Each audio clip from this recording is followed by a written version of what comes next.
نحمدہ ونصلی ونسلم علی سیدنا و مولانا محمد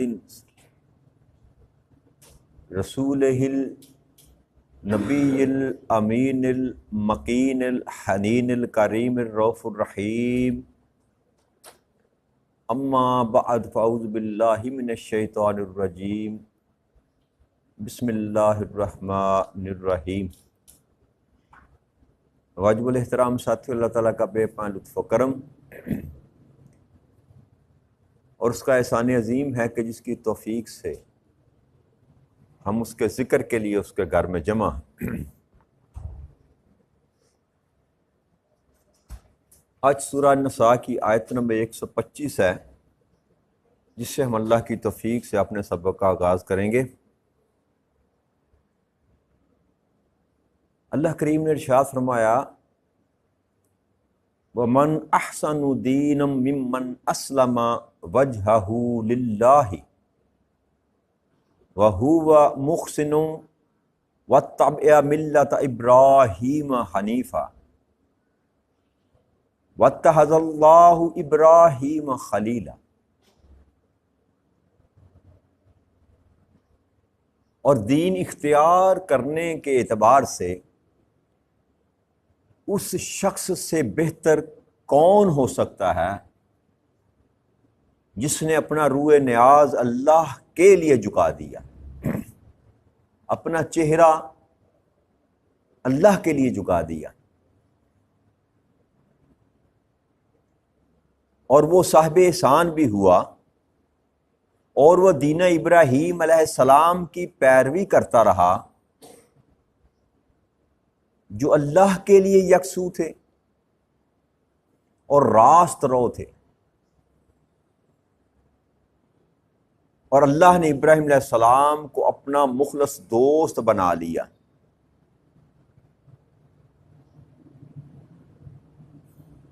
اس آیت کریمہ میں اللہ کریم نے دین اسلام کے متعلق دو طرح کی دلیلیں جو ہیں وہ کفار اور مشرکین کے سامنے رکھی۔ پہلی دلیل یہ کہ اس روئے زمین پر، اس کائنات ارض و سما میں اس شخص سے بہتر کون ہو سکتا ہے جو اپنا رخ، اپنا چہرہ رب کریم کی طرف موڑ لیتا، وجہہ للہ، اللہ کے لیے۔ اسلم سے مطلب ہے جھکا دینا، تسلیم کر لینا، اسی سے مسلم ہے، اسی سے اسلام ہے کہ مان لینا، اپنے چہرے کو، اور انسان کی باڈی میں جو چہرہ ہے نا، جس کو چہرہ کہا جاتا ہے، یہی انسان کا سب کچھ ہے۔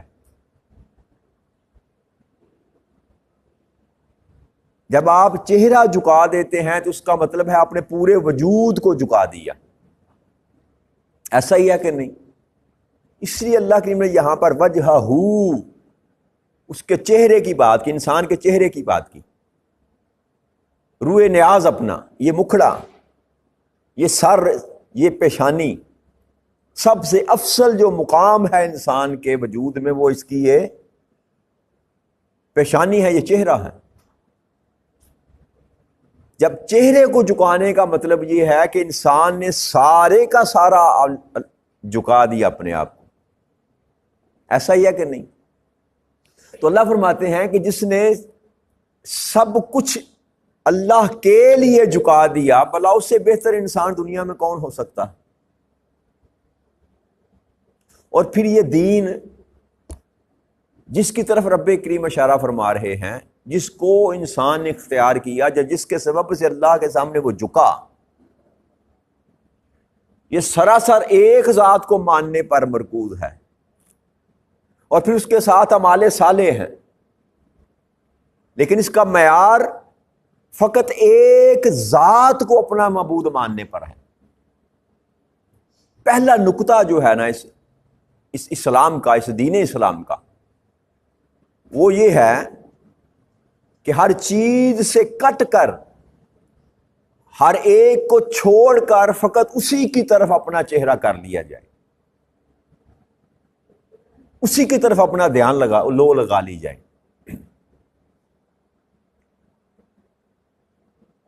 اور پھر اللہ نے فرمایا وہ صاحب احسان بھی ہے، محسن۔ یہ جو احسان والا ہونا، محسن ہونا، یہ ایمان سے بھی بڑھ کر ڈگری ہے، ایمان سے بھی بڑھ کر ڈگری ہے۔ کیا؟ محسن ہونا، احسان والا ہونا، کہ جیسا بھی معاملہ انسان کے ساتھ ہو وہ ہمیشہ مہربانی کرنے والا ہو۔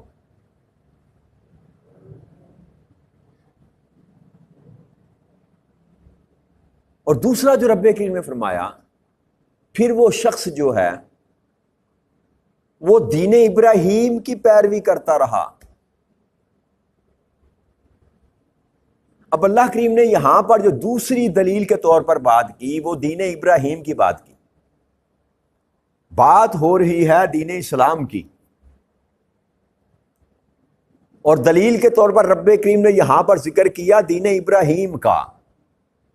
پھر وہ دین ابراہیم کی پیروی کرتا رہا۔ اب ایڈریس جن کو کیا جا رہا ہے ان لوگوں کا سٹرکچر دیکھ لیں۔ ایک مشرک ہیں عرب کے، مکہ کے، 360 بتوں کی پوجا کرنے والے، عیسائی ہیں اور یہودی ہیں، موسیٰ علیہ السلام کے ماننے والے اور عیسیٰ علیہ السلام کے ماننے والے۔ یہ تین ہی طبقات تھے جن کو اللہ کی ایڈریس کر رہا، اور ان تینوں طبقات کے نزدیک حضرت ابراہیم علیہ السلام کی جو حیثیت تھی وہ مسلمہ تھی، ان کی ذات پر کسی کو کوئی اعتراض نہ تھا۔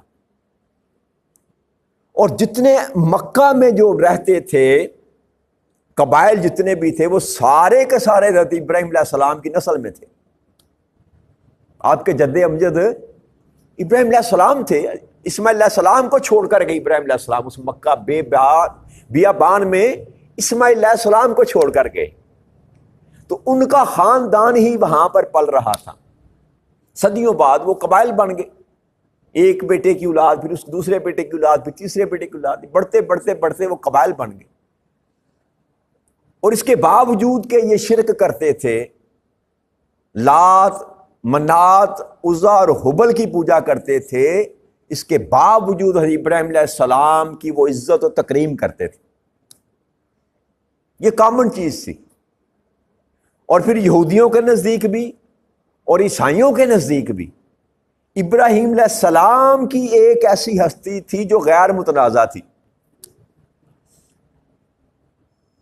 بنی اسرائیل کی جتنی بھی لڑی آ رہی ہے وہ ان کے بڑے تھے۔ بنی اسرائیل کی نسل ابراہیم علیہ السلام سے چلی۔ ابراہیم علیہ السلام، ان کے بیٹے اسحاق علیہ السلام، ان کے بیٹے یعقوب علیہ السلام، جن کا لقب تھا بنی اسرائیل۔ اور اسی طرح بنی اسماعیل کی لڑی بھی ابراہیم علیہ السلام سے چلی۔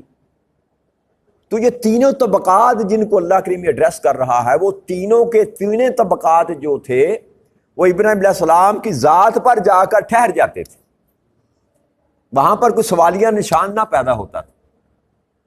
اور پھر ایک اور بڑی وجہ جو اللہ کریم نے یہاں ابراہیم علیہ السلام کا ذکر کیا، دین اسلام میں جتنے آپ کو مناسک ملیں گے روزمرہ کی زندگی میں جو ہم بجاور کرتے ہیں، جو اعمال ہم بجاور کرتے ہیں، وہ سارے کے سارے ابراہیم علیہ السلام اور اسماعیل علیہ السلام کی سنت ہے۔ آقا کریم صلی اللہ علیہ وسلم کی سنت بہت کم ملے گی آپ۔ وہ ساری سنتیں جو ہم کرتے ہیں، جن کو مناسک ہم کہتے ہیں، شعائر جو کہتے ہیں جن کو ہم اسلام کے، وہ سارے کے سارے غالب اکثریت جو ہے اس میں ابراہیم علیہ السلام اور اسماعیل علیہ السلام کی سنت ہے. جیسے ختنہ کرنا،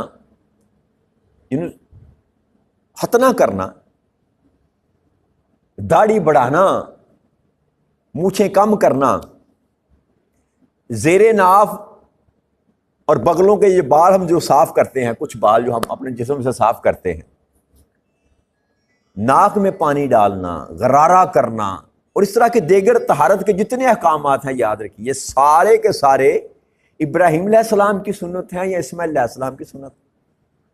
اسی طرح دین اسلام کی سب سے بڑی عبادت جس کو حج کہا جاتا، اس میں جتنے بھی آپ مناسک ادا کرتے ہیں وہ حضرت اسماعیل علیہ السلام کی یاد ہے یا ابراہیم علیہ السلام کی یاد.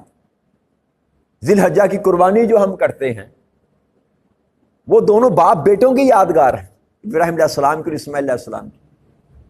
احرام باندھنا یہ سنت ابراہیم ہے اور سنت اسماعیل ہے. اسی طرح صفا مروہ میں سعی کرنا یہ اسماعیل علیہ السلام کی والدہ کی سنت ہے. اسی طرح منع میں جمرات کو، شیطان کو پتھر مارنا یہ اسماعیل علیہ السلام کی سنت ہے. کعبے کا طواف کرنا ابراہیم علیہ السلام کی سنت ہے، اسماعیل علیہ السلام کی سنت ہے. اور اس طرح کے کئی اور امور ہیں جو دین اسلام میں جن کو اللہ نے شعائر اللہ کہا، یہ حقیقت میں سنت ابراہیم ہے اور سنت اسماعیل ہے. اس لیے اللہ کریم نے کہا کہ دین ابراہیم. اور جب نبی اکرم صلی اللہ علیہ وآلہ وسلم سے سوال کیا جاتا تھا کہ آپ کس دین پر ہیں، تو آپ کہتے تھے میں اپنے باپ ابراہیم کے دین پر. تو یہاں جو بات اللہ کریم سمجھانا چاہتا ہے نا کہ باقی معاملات میں جو تمہیں سمجھ نہیں آتی تو جو دین ابراہیم تھا اسی کو ہی مان لو، جس پر تمہارا عقیدہ کھڑا ہوتا ہے کہ ابراہیم علیہ السلام جس دین پر تھے وہ دین ٹھیک تھا، تو اسی دین پر آ جاؤ. اے مشرکان عرب، یہود و نصارہ، اگر تم ابراہیم علیہ السلام کو حق پر مانتے ہو تو پھر اس حق پر آ جاؤ. تو اللہ کریم نے دلیل کے طور پر ابراہیم علیہ السلام کے دین کی بات کی. اور جیسا میں نے آپ سے عرض کیا تو دین تو ایک ہی تھا. آدم علیہ السلام سے لے کر نبی اکرم صلی اللہ علیہ وآلہ وسلم تک دین تو ایک ہی تھا جس کا نام اللہ نے اسلام رکھا. دوسرا کوئی دین نہ تھا، نہ کوئی نبی کوئی رسول اور دین لے کر آیا، فقط ایک ہی دین تھا جو لے کر آتے رہے، اور کلمہ بھی ایک ہی تھا. ہر نبی کہتا رہا لا الہ الا اللہ، جو بنیادی مرکز ہے دین کا کہ اللہ کے سوا کوئی عبادت کے لائق نہیں، ہر نبی یہ کہتا رہا. اور پھر اللہ کریم نے ارشاد فرمایا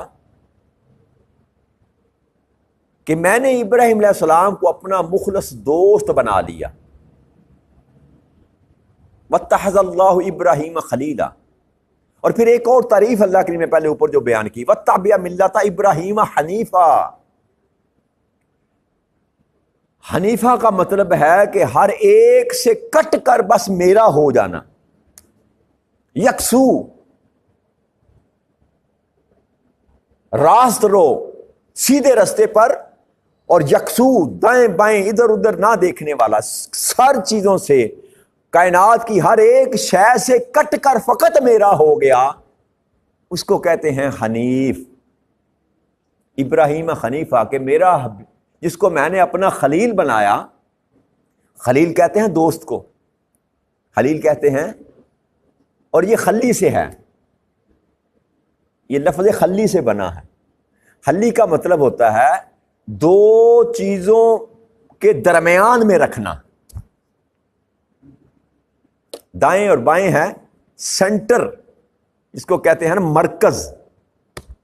یہ کہ جب اللہ کی محبت انسان کے مرکز میں اتر جائے تو پھر وہ اللہ کا خلیل بنتا. نہ دائیں نہ بائیں کچھ نہ ہو، یکسوئی.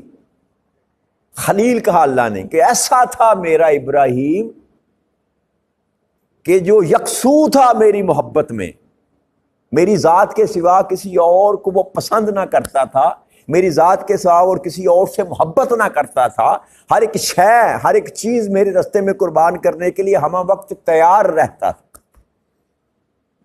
یہاں تک کہ اپنی ذات۔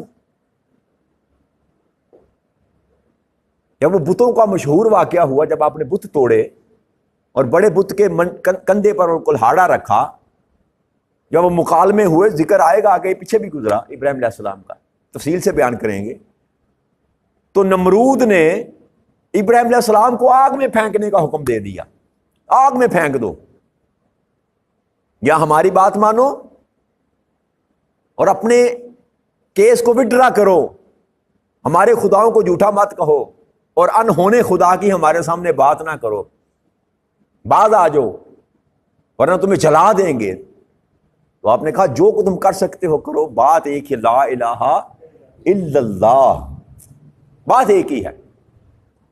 تو ہزاروں من لکڑی اکٹھی، کئی ہفتے لکڑی اکٹھی کرتے رہے وہ، اور ایک بہت بڑا لکڑی کا جب اکٹھا کرنے کے بعد آگ لگائی، اتنی تیز آگ، اوپر سے پرندے جلس کر اس میں گر جاتے تھے، اور دور سے ایک غلیلہ جس کو کہتے ہیں منجیق کے ذریعے ابراہیم علیہ السلام کو اس میں پھینکا گیا۔ تو جبرائیل امین تشریف لائے رستے میں اور آ کر کہنے لگے کہ اللہ کے دوست ابراہیم علیہ السلام، اگر آپ مجھے حکم دیں تو میں کچھ آپ کی مدد کر سکتا ہوں۔ تو ابراہیم علیہ السلام نے کہا کہ اے جبرائیل، تو خود آیا ہے کہ تجھے خدا نے بھیجا ہے؟ جی، تو خود آیا ہے کہ تجھے میرے رب نے بھیجا ہے؟ انہوں نے کہا آپ کے خدا نے بھیجا کہ تم جا، تجھ سے مجھے کچھ نہیں چاہیے، وہ جانے، اور اس کو میری خبر ہے، وہ دیکھ رہا ہے۔ وہ یہ ایمان کی طاقت تھی نا، ایمان کی قوت تھی۔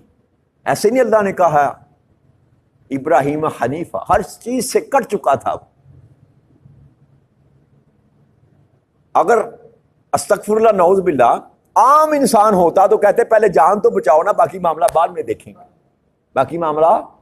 اور آئے بھی جبرائیل امین تھے اور بھیجنے والا بھی خدا تھا، اس میں کوئی شرعی طور پر کوئی بری بات بھی اگر ابراہیم علیہ السلام کہتے کہ ٹھیک ہے یار بچا لو مجھے، تمہیں رب نے بھیجا ہے، لیکن یہ ابراہیم علیہ السلام کی دوستی کو گوارا نہ تھا کہ دوستی میری اس کے ساتھ ہو، مدد میں کسی اور سے مانگوں۔ یہ دوستی کا معیار یہ نہ تھا۔ اللہ نے مجھے خلیل کہا ہے، مجھے اپنا دوست کہا ہے۔ تو نے فرمایا جبرائیل تو جا، وہ جانے اور میں جانوں۔ پھر اللہ نے آگ کو حکم دیا، خبردار آگ ٹھنڈی ہو جا اور گلزار بن جا میرے ابراہیم پر۔ اور پھر فلک دنیا نے نظارہ دیکھا کہ وہ ہزاروں من لکڑ میں جو آگ جل رہی تھی، جب ٹھنڈی ہوئی تو ابراہیم علیہ السلام ایسے نکلے جیسے پھولوں سے سیج کے اٹھ پر آتے، ہر چیز سے کٹ چکا تھا۔ اور پھر آخری بات کرتے ہیں، دعائیں مانگ مانگ کر اللہ سے بیٹا لیا، دعائیں مانگ مانگ کر آخری عمر میں جا کر اسماعیل علیہ السلام کو اللہ نے دیا، تحفہ عطا کیا۔ پہلی آپ کی بیوی تھی، ان سے اولاد نہ تھی، سفر کے دوران وہ آپ کو بی بی ہاجرہ ملی، آپ کو دی گئیں، ان کے بطن سے اسماعیل علیہ السلام اللہ نے عطا کیا۔ اور جب پیدا ہوئے تو حکم دیا ابراہیم اب جا اس کو اس جگہ پر جا کر، وہاں دور یہ شام اور یہ اردن کا بارڈر جو ہے جس کو جہاں بیت المقدس ہے، فلسطین، یہاں پر آپ کا بسیرا تھا، یہاں سے بھیجا مکہ میں، لے جا اپنے بیٹے کو اور وہاں پر چھوڑ کر آ جا۔ خلیل اللہ بننا اتنا آسان نہیں ہے، چھوٹا ننھا منھا سا بچہ، اور ماں کو اٹھایا، اس بچے کو اٹھایا اور لے کر چل دی، سوال نہیں کیا کہ مولا چھوٹا تھا تو بچہ ہے ہی، اور میری بیوی سفر کرنے کے قابل بھی نہیں ہے، اللہ وہاں کیسے چھوڑ کے آؤں؟ لے کر چل پڑے۔ جب مکہ پہنچے، وہاں اس مقام پر جہاں آج کعبہ ہے تو جنگل بیابان نہ تھا بلکہ ریگستان تھا، جنگل بیابان کہنا بھی غلط ہے، نہ کوئی شجر تھا، نہ کوئی بوٹی، نہ پودا، ریگستان، تپتا دلک لک دک سرہ صحرا، اور وہاں پر چھوڑ کر واپس پلٹ آئے، سوال بھی نہیں کیا۔ کہ مولا ان کا بنے گا کیا، نہ پینے کے لیے پانی، نہ کھانے کے لیے راشن، کچھ اگر ہے تو ایک دو دن کا ہوگا۔ اس لیے رب کریم نے فرمایا ابراہیم حنیفہ، ہر ایک سے کٹ کر جو میرا ہو گیا تھا ابراہیم، اس کو میں نے اپنا دوست بنا دی۔ تو اللہ کی دوستی ملتی ہی تب ہے میرے بھائیو جب بندہ ہر ایک سے کٹ جائے، صرف زبان سے نہ کہ لا الہ الا اللہ، اس کا من تن اس کی روح تک جو ہے نا ہر چیز یہ پکار کر کہے کہ تیرے سوا عبادت کے لائق نہیں ہے، تب جا کر اللہ کی دوستی میسر آتی۔ تو یہ سودا اتنا آسان نہیں ہے۔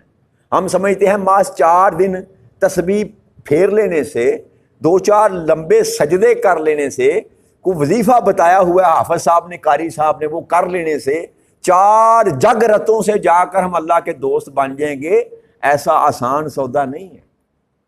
ایک لمبا رستہ ہے، یہ ایک لمبا رستہ ہے، اور اس کے لیے سب سے پہلی جو چیز قربان کرنی پڑتی ہے وہ اپنی ذات ہے، وہ کچھ اور نہیں۔ مال، دولت، عزت، آبرو یہ بعد میں آتا ہے، یہ تو ثانوی چیزیں ہیں۔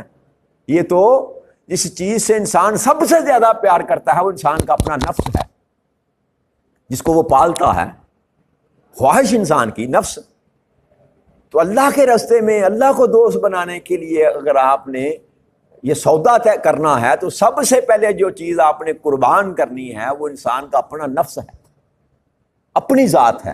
یہاں سے شروع کریں، پہلے اس کو ختم کریں گے تب جا کر اللہ کی طرف آپ کی دوستی کا سفر جو ہے وہ شروع ہوگا۔ لہٰذا رستہ جو ہے جو رب کریم آپ کو بتانا چاہتا ہے کہ بندے اگر تو یہ چاہتا ہے کہ تو دین ابراہیم کی پیروی کرنے والا ہو، تیرا شمار احسان کرنے والے محسنین میں ہو، اور تیرا شمار ان لوگوں میں ہو جنہوں نے اپنے چہرے فقط میری ذات کی طرف موڑ لیے ہیں، تو اپنے نفس کو پہلے جو ہے نا ذبح کر، میں کو ختم کر، اپنی انا کا جو تیرا بت ہے نا تکبر کا، اس کو ختم کر، یکسوئی کے ساتھ میرا ہو جا، اپنی روئے نیاز کو میرے سامنے خم کر دے، اپنی خواہشات کو میرے سامنے خم کر دے، اپنے نظریات کو میرے سامنے خم کر دے۔ ہر چیز اللہ کے سامنے جھکا دینے کا نام مسلمان ہونا، ہر ایک چیز میں سرنڈر کر دینا اللہ کی بارگاہ میں، اس کا نام مسلمان ہونا ہے۔ فقط کلمہ پڑھ لینے سے بات بنتی نظر نہیں آتی، یہ تو اقرار ہے محض زبان سے۔ آپ کو اپنے افعال سے، اپنے کردار سے ثابت کرنا پڑے گا کہ مولا میں تیرا ہوں۔